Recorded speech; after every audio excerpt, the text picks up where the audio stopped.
लागलं का त्या दीदीला लागलं की आगोपणा करू नको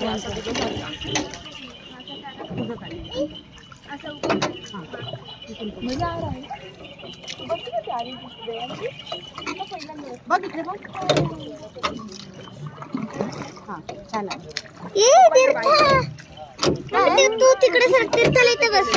इथेच गेला मम्मी